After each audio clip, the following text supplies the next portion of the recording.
ஓம் ஷேம்லாய் வித்மகே கலகஸ்தாய் தீமகே தன்னோ வாராகி பிரசோதயாத். இன்றைய பதிவில் கடக ராசியில் பிறந்த நண்பர்களே, 2026 வருடத்துல ஒரே மாதத்துல ஒரே ராசியில, அதுவும் கடகராசியில பிறந்த உங்களுக்கு 8வது வீட்டில் ஒன்று சேரப்போகும் 5 கிரகங்கள். அதனால கடகராசியில பிறந்த ஒரு 6 பேருக்கு அதிர்ஷ்ட யோகம் காத்துக்கிட்டு இருக்குங்க. அதை பத்தி தான் இந்த பதிவில் பார்க்க போறோம். ஸோ பதிவை ஃபுல்லா பாருங்க நம்ம சேனல்ல. ஏற்கனவே 2026 வருடத்துடைய முழுமையான புத்தாண்டு குழந்தைகள் இருந்து பெரியவங்க வரைக்கும் எப்படி இருக்கும் அப்படின்றத டீட்டெயிலா விரிவா விளக்கமா ஏற்கனவே பதிவிட்டாச்சு. பார்க்கலன்னா சேனலை போய் பாருங்க. மேலும் டிஸ்கிரிப்ஷன் லிங்க் தாரையும் பிரஸ் பண்ணி பார்த்து பயனடைஞ்சுங்க. மறக்காம நம்ம சேனலை சப்ஸ்கிரைப் பண்ணிட்டு கூட தர பெல் ஐக்கான பிரஸ் பண்ணிட்டு பக்கத்தில் ஒரு ஆல் என்ற தவறாம செலுத்தி அதாவது நாங்கள் பதிவிடக்கூடிய அடுத்தடுத்த பதிவுகள் உங்களுக்கு உடனுக்குடன் நோட்டிபிகேஷனாக வந்து சேரும். நல்லதே நடக்கும். ஓம் நம சிவாயும் எல்லாம் வல்ல ஸ்ரீ பாராகிமன் திருவடி சரணம். உலக தமிழ் நெஞ்சங்கள் அனைவருக்கும் உங்கள் சுசரி ராஜ கணபதியின் அன்பான வணக்கங்கள். இன்றைய கடகராசியில் பிறந்த நண்பர்களே, 2026 வருடத்துல உங்களுடைய வாழ்க்கை என்னும் விஷயத்துல நடக்கக்கூடிய மிகப்பெரிய பஞ்சாயத்துக்கு முடிவுக்கு வரப்போகுது வாழ்க்கையினுடைய சண்டை சச்சரவு பஞ்சாயத்து. சரிங்களா? அதை முடித்து வைக்க போகின்ற ஒரு 5 கிரகங்கள். காரணம் 8ஆம் வீட்டில். ஓகேங்களா? உங்களுடைய கடகராசிக்கு மிக முக்கியமா கவனிக்க வேண்டியது 2ஆம் வீடு குடும்பஸ்தானம் சிம்ம ராசி. அதுல கேது பகவான் அமர்ந்திருக்கிறார். குடும்ப வாழ்க்கையில் மிகப்பெரிய அளவு ஒரு தெளிவு, ஒரு ஞானம், கண்டிப்பா பட்டபின் புத்தி வரும் சொல்லுவாங்க. அந்த மாதிரி ஏமாற்றம், துரோகம், தோல்வி, சூழ்ச்சி இதையெல்லாம் குடும்பத்தாலும் குடும்ப உறவுகளாலும் இல்ல குடும்பத்துக்குள்ளே மற்ற நபர்களாலும் நடந்துகிட்டு இருக்கும். அதெல்லாம் பார்த்துக்கிட்டு எதுதான் உண்மை, இதுதான் நிலையானது, இதுதான் தெளிவானதுன்றதுக்கு ஒரு முடிவு நீங்க எடுத்து வச்சிருப்பீங்க. அந்த முடிவுக்கு சாதகமாக கிரக அமைப்புகள் ஏற்பட்டிருக்குது. ஆமாங்க, பிப்ரவரி மாசம் 21ஆம் தேதிக்கு பிறகு புதனும் சேர்ந்து ராகுவோடு அமர்ந்து எங்க அமரப்படுறாரு? கும்பராசியில. அதுக்கு முன்னாடியே பிப்ரவரி 6ஆம் தேதி 7ஆம் தேதியே சூரியனும் பயிற்சி அடைஞ்சு போயிடுறாரு. செவ்வாய் அங்க பயிற்சி அடைஞ்சிருக்கிறாரு. சுக்கிரனும் அங்க பயிற்சி அடைஞ்சிருக்காரு. அப்போ கும்பராசியில் சூரியன், சுக்கிரன், செவ்வாய், புதன், ராகு என 5 கிரகங்கள் அமர்ந்திருக்கு. இப்போ உங்களுடைய கடகத்திற்கு அது 8ஆம் வீடு. 8ல தான் இந்த சேர்க்கை ஏற்படுது. 8ல் 5 கிரகத்தினுடைய சேர்க்கை. அதனால கடகராசியில பிறந்த ஒரு 6 பேருக்கு அதிர்ஷ்ட யோகம் இருக்குது. ஓகேங்களா? அதுக்கு முன்னாடி நார்மலான பொது பலனை பார்த்துருவோம். ஸோ 8ஆம் வீடு அப்படின்றது வாழ்க்கை துணையை குறிப்பது. மேலும் உங்களுடைய கணவர்மார், அதாவது கடகராசியில பிறந்த பெண்களுக்கு வாழ்க்கை துணையை கணவனை குறிக்கும். ஓகேங்களா? ஆண்களா இருந்தா உங்களுக்கு ஆயுள் பங்கம், ஆயுள் சம்பந்தமான விஷயத்தை குறிக்கும். ஸோ ஆனா இருந்தாலும் சரி பெண்ணா இருந்தாலும் சரி ஆயுளை குறிப்பது 8ஆம் வீடு. மேலும் வம்பு வழக்கு, கோர்ட்டு கேஸ் பிரச்சனை, யுத்தம், திடீர் விபத்து போன்றவற்றையும் கொடுக்கக்கூடியது சொல்லக்கூடிய இந்த 8ஆம் வீடு. இப்போ 8ஆம் வீட்டுல இத்தனை கிரகங்கள் சேர்ந்தா அது நன்மையா தீமையா? அப்போ தனித்துவமா ஒவ்வொன்றையும் தனித்தனியா நம்ம பார்க்கணும். அப்படின்னா தான் பலன் உங்களுக்கு தெளிவா புரியும். முதல்ல புதன் உங்களுடைய கடகத்திற்கு 12ஆம் வீடான மிதுனத்துக்கும் 3ஆம் வீடான கன்னிக்கும் அதிபதி தான் புதன். 12க்கும் 3க்கும் முறையவர் 8ல் மறைஞ்சிருக்கிறார். அப்போ முதல்ல இதுல நன்மை தீமை ரெண்டுமே கலந்துருக்கு.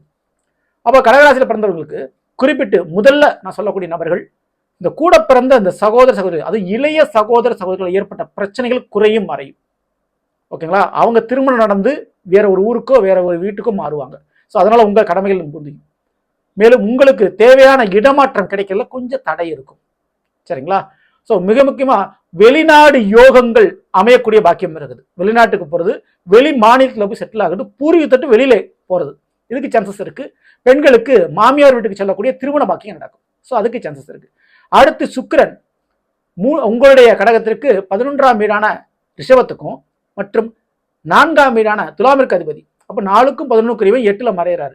அப்படின்னா என்ன அர்த்தம்னா வீட்டு பஞ்சாயத்து வரும், சொத்து தகராறு, இடத்தகராறு, நிலத்தகராறு பிரச்சனை ஏற்படுறதுக்கு சான்சஸ் இருக்கு. கொஞ்சம் கவனமா இருக்கு.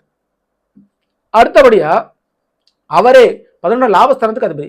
பணம் சார்ந்த விஷயங்கள்ல ஏமாறதுக்கு சான்சஸ் இருக்கு. மற்ற கொடுக்கல் வாங்கல் விஷயத்துல கவனம் தேவை. ஓகேங்களா? அதுவே 2 வண்டி வாங்கல விபத்துகள் ஏற்படுற சான்சஸ் இருக்கு. அதுலயும் கவனத்தை இருங்க. ஆனா திருமண விஷயங்கள், காதல் திருமணம் நடைபெறதுக்கு சான்சஸ் இருக்கு. விரும்பிய நபரை கரம் பிடிப்பீங்க. திடீர் காதல் மலரும், காதல்ல வெற்றிகள் கிடைக்கும். அதுக்கு யோகம் இருக்கு. அடுத்து சூரிய பகவான் உங்களுடைய கடகத்திற்கு 2ஆம் வீடான சிம்மத்துக்கு அதிபதியாக இருக்கக்கூடியவர். அவர் 8ல போய் மறைஞ்சாரு. அவர் குடும்பஸ்தானத்துக்கு அதிபதியாக இருக்கக்கூடியவர் 8ல போய் மறைகிறாரு. மேலும் அவருடைய பார்வை 2ஆம் வீட்டுல பதியுது. அப்போ இந்த ஒரு நேரத்துல குடும்பத்தில் இருக்கக்கூடிய கோர்ட்டு கேஸ் வழக்கு பிரச்சனைகள் ஒரு முடிவுக்கு வரும். வாழ்க்கையுடைய பஞ்சாயத்து முடிவுக்கு வரும். விவாகரத்து, கோர்ட்டு கேஸ் இப்படிலாம் போயிட்டு இருக்கீங்க, கணவனை பிரிஞ்சிருக்கீங்கன்னா அந்த ஒரு பிரச்சனைக்கு உண்டான முடிவு தெரியும். ஏன்னா சூரியன் 2க்கு உரியவராக இருக்கிறார். அவரு ராகுவோடு இணைந்து கேதுவையும் பார்த்துறாரு, 2ஆம் வீட்டையும் பார்த்துறாரு, தன்னுடைய வீட்டை பார்க்கிறாரு. அப்போ தன்னுடைய வீட்டை பாதுகாக்கக்கூடிய அமைப்புல சூரியன் இருக்கிறார். அப்போ குடும்பத்தில் கண்டிப்பா சீரமைப்பு, ஒரு தீர்ப்பு, ஒரு தீர்வு, ஒரு முடிவுன்றது கண்டிப்பா ஏற்பட்டுரும். அவர் 8ஆம் இருக்கனால வாழ்க்கை துணை வழியில் இருக்கக்கூடிய பிரச்சனைகளுக்கு ஒரு முடிவு கிடைக்கும். ஓகேங்களா? கோர்ட்டு கேஸ் வழக்குகளை தீர்ப்பு கிடைக்கும். இறுதி தீர்ப்பு, இறுதி முடிவு கண்டிப்பா கிடைத்திருக்கிறது. ஓகேங்களா? அதுக்கு சான்சஸ் ரொம்ப ரொம்ப ஜாஸ்தியான முறையில் இருக்குது. ஸோ இதற்கு அடுத்தபடியா மிக முக்கியமாக கவனிக்க வேண்டிய செவ்வாய் அங்க இருக்கிறாரு. சூரியனோடு செவ்வாய் அமர்ந்திருக்கிறாரு. ஸோ இது வந்து சிறப்பான ஒரு அமைப்பு. ரெண்டுமே நட்பு கிரகங்கள். செவ்வாய் உங்களுக்கு எப்படிப்பட்டவர்னா கடகத்திற்கு 10ஆம் வீடான மேஷத்திற்கும் மற்றும் 5ஆம் வீடான விருச்சிகத்துக்கு அதிபதி 10க்கும் 5க்கும் உரியவர் 8ல மறைஞ்சிருக்காரு. ஸோ இந்த வருடத்துல பிள்ளைகளால சில விரைய செலவுகள், பிள்ளைகளால சில மன கருத்து வேறுபாடுகள், பிள்ளைகளால் ஏதோ ஒரு பஞ்சாயத்து வந்து சேரும், கொஞ்சம் கவனமாக இருந்துங்க. அதே போல 10ஆம் வீட்டுக்கு அவர் அதிபதியா இருக்கனால தொழில் ரீதியான சண்டை சச்சரவு ஏற்பதற்கு சான்சஸ் இருக்கு. அப்போ வேலை பார்க்குறவங்களுக்கு நல்லா இருக்கும், பிசினஸ் பண்ணக்கூடியவங்களுக்கு கொஞ்சம் இதுல பிரச்சனைகள் வரும். ஸோ அவங்க மட்டும் கவனத்தோட நீங்க இருந்துங்க. ஓகேங்களா? ஸோ இப்போ அதே 8ல தான் ராகு அமர்ந்திருக்கிறாரு. ராகுவோடு சூரியன், செவ்வாய் போன்ற கிரகங்கள் அமைவது ராகுனுடைய தாக்கத்தை குறைக்கும். ஓகேங்களா? ராகுடைய பிரச்சனை கொஞ்சம் குறைக்கும். அப்போ இந்த ஒரு நேரத்துல கணவன் மனைவி காதல் பிரிவு, கணவன் மனைவி சண்டை சச்சரவு இதெல்லாம் சமாதானம் ஆகிறதுக்கு வாய்ப்பு ரொம்ப ரொம்ப அதிகம் உண்டு. அது இந்த பஞ்சாயத்துல ஒரு தீர்ப்பு, ஒரு முடிவு தெரியும். ஓகேங்களா? ஸோ அது தானம் பார்த்துக்கணும். இப்போ கடகராசியில பிறந்த ஒரு 6 பேருக்கு அதிர்ஷ்ட யோகங்கள் காத்திருக்குது. அந்த 6 பேர் யாரார்? மிக முக்கியமா இந்த 6 பேருக்கு தனச்செல்வம், பொருள் செல்வம், ஒரு நிலையான ஒரு குடும்பம் அமையிறது, மேலும் பெரிய பதவி வாய்ப்புகள் கிடைக்கிறது, அரசாங்க உத்தியோகங்கள் அமைவது போன்ற அதிர்ஷ்டங்கள் வரும்.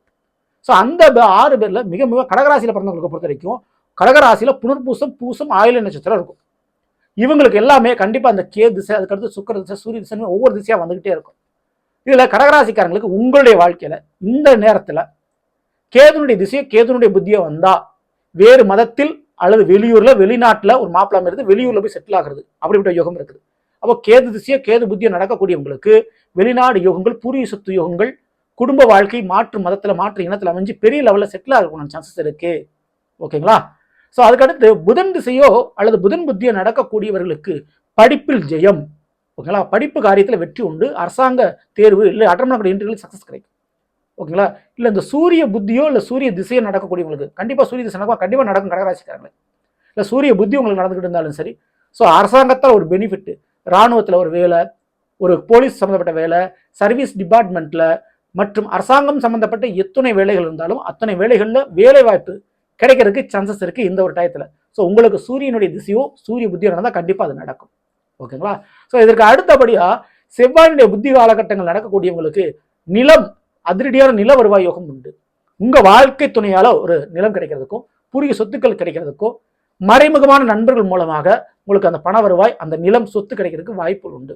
இந்த நேரத்தில் அக்கௌண்ட்ஸ் ஆடிட்டிங், நான் பிகாம் படிச்சிருக்கேன், எம்காம் படிச்சிருக்கிறேன், இல்லை நான் ஒரு லாயரா இருக்கிறேன் அப்படின்னு இருக்கவங்களுக்கு இந்த ஃபீல்டில் இருக்கக்கூடியவங்களுக்கு நல்ல ஒரு யோகம், நல்ல ஒரு அந்த ஃபீல்டில் நல்ல ஒரு லாபம், இன்கம் சோர்ஸ் கிடைக்கும். சரிங்களா? அதுவும் குறிப்பிட்டு லாயரா நீதித்துறையில் இருக்கக்கூடியவங்களுக்கு பெரிய ஒரு கேஸ் ஜெயிச்சு நல்ல ஒரு பெனிஃபிட் பண்ணலாவும் பார்ப்பீங்க. ஓகேங்களா? எஜுகேஷன் படிப்பு விஷயத்துல ஒரு நன்மைகள் நடக்கும், அது எந்த மாற்று கருத்தும் இல்லை.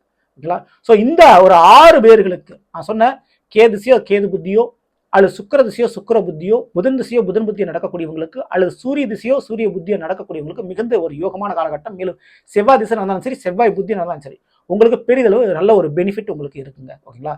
ஸோ இதை தவிர சப்போஸ் உங்களுக்கு ராகுனுடைய திசையோ ராகு புத்தியோ நடந்தா அரசியல் பதவி வாய்ப்புகள், மிகப்பெரிய ராஜ்ய பதவி வாய்ப்புகள் உங்களுக்கு கிடைக்கும். ஸோ மிகப்பெரிய ஒரு போஸ்டிங், மிகப்பெரிய ஒரு நிறுவனத்தை நிர்வகிக்கக்கூடிய ஒரு தன்மை கிடைக்கும். அப்போ 8ஆம் வீட்டில் 5 கிரகங்கள், அதுவும் சூரியன், செவ்வாய், இதெல்லாம் ராஜ கிரகங்கள் சொல்லுவாங்க. இந்த கிரகங்கள் கூட ராகு சேர்ந்து இருக்கும்போது கண்டிப்பா 5 கிரகமான 5 விதமான ராஜ்யங்கள் உண்டு. இப்போ சூரியன் செவ்வாய் இணைந்தால் மங்களாதித்ய யோகம், அப்போ திடீர் மாங்கல்யம் கிடைக்கிறதுக்கு நில சம்பந்தப்பட்ட யோகங்கள் உண்டு. ஓகேங்களா? ஸோ இப்படித்தான் மற்ற கிரகங்கள் இருந்து அமைஞ்சிருக்கும் போது. ஸோ இப்படி இருக்கக்கூடிய தருவாயில கண்டிப்பா கழகம் பிறந்தால் நன்மை பிறக்கும். சின்ன சண்டை சச்சரவு, ஒரு பஞ்சாயத்து, அதிரடியான ஒரு மாற்றங்கள், சில ஏமாற்றங்கள், சில தோல்விகள் ஏற்பட்ட பின் நீங்க தெளிவடைந்து மிக முக்கியமான தனித்துவமா இருந்து ஒரு முடிவு எடுப்பீங்க. ஏன்னா கேது 2ல இருக்கிறார். சரிங்களா?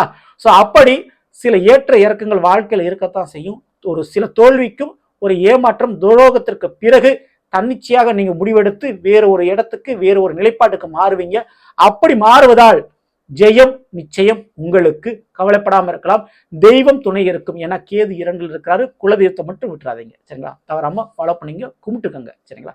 நல்லது, நாம் கடகராசியில் பிறந்தவருக்குரிய பலனை பற்றி பார்த்தா நிச்சயமா உங்களுக்கு பயனுள்ள பதிவாக இருக்கும்னு நினைக்கிறேன். பிடிச்சிருந்த லைக் நண்பர்களுக்கும் ஒருவனுக்கு மறக்காமல் ஷேர். இதுவரை நம்முடைய சேனலை சப்ஸ்கிரைப் பண்ணாமல் சப்ஸ்கிரைப் பண்ணீங்க, கூட தர பெல் ஐக்கான பிரஸ் பண்ணி பக்கத்தில் ஒரு ஆல் என்ற ஆப்ஷனை தவறாமல் செலுத்துங்க. மேலும் அடுத்த சந்திப்போம்.